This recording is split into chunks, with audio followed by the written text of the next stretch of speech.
پچھلی ویڈیوز میں ہم نے خریدار ہوتے ہوئے اجارہ دار ہونے کے تصور کے بارے میں بات کی تھی۔ ابھی بھی ہم اس ہی بات کے بارے میں بات کریں گے، لیکن اب ہم کہانی میں تھوڑا سا ٹوسٹ لے کر آئیں گے، اور وہ ایسے کہ اگر ہم تصور کریں کہ ہمارے اس والے اجارہ دار کو ایک ایسا گاؤں مل جاتا ہے جہاں ساری عورتیں کہتی ہیں کہ جی دیکھو صاحب، کام بہت ہوتا ہے اور بہت مشکل ہوتا ہے، تو جی آپ نا ہم کو اگر اتنے اتنے پیسے فی عورت دے گا تب تو ہم کام کرے گا، ورنہ صاحب جی سوری، معذرت۔ اب یہ اجارہ دار کیا کرے گا؟ یہاں یاد دلاتی چلوں کہ یہ والا اجارہ دار وہ اجارہ دار ہے جو کہ بازار سے مزدور خرید رہا ہے، یعنی ہماری مثال کے حساب سے یہ کام کرنے والی عورتیں وہ مزدور ہیں جو کہ بہت ساری موجود ہیں،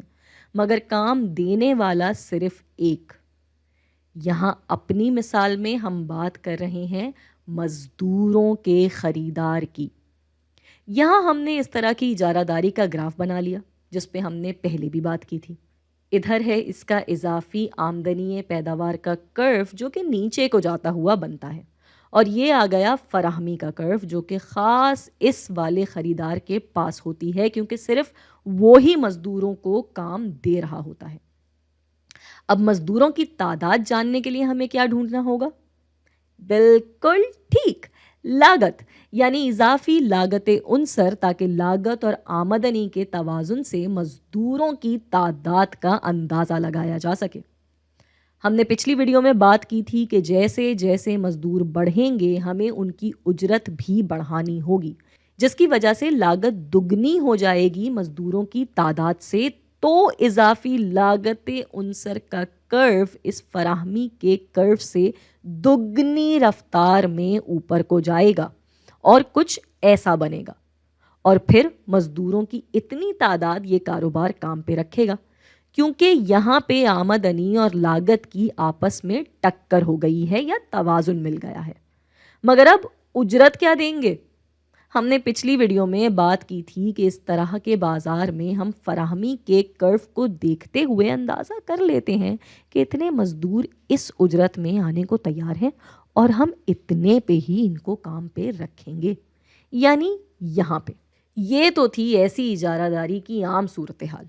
اب ہمارے ٹوسٹ کے حساب سے تو یہاں مزدوروں نے شرط لگا دی ہے کہ وہ صرف ایک خاص اجرت پہ ہی کام کریں گے ورنہ نہیں کریں گے۔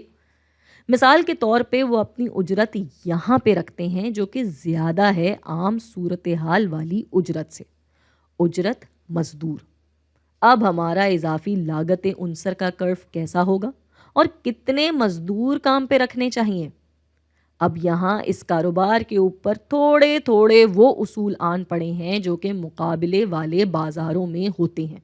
اور یہاں پہ جب تک یہ اجرت فراہمی کے کرو سے اوپر ہے،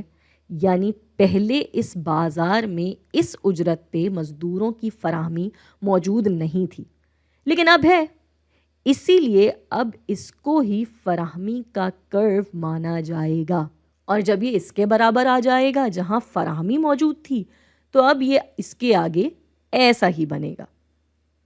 اب ہمارا نیا اضافی لاگت عنصر کا کرو کہاں ہوگا؟ ہم نے کہا تھا کہ وہ فراہمی کے کرو سے دگنی رفتار میں اوپر کو جاتا ہے،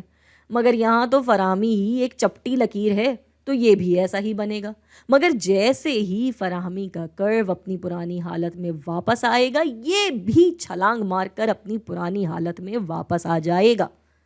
اب وہی پرانا اصول،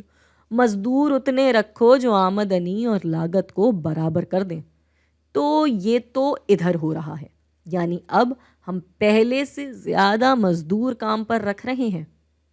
ویسے یہ تھوڑا غیر متوقع ہے، کیونکہ عام سوچ میں تو اگر کہا جائے کہ مزدور نے پیسہ بڑھا دیا ہے تو لگتا ہے کہ اب تو ہم کم مزدور کام پہ رکھیں گے،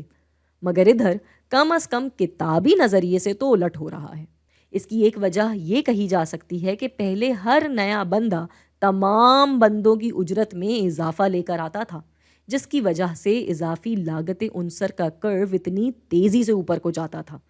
مگر اب یہ اجرت انہوں نے خود ہی طے کر دی، تو ہم جتنے بھی لوگ رکھ رہے ہیں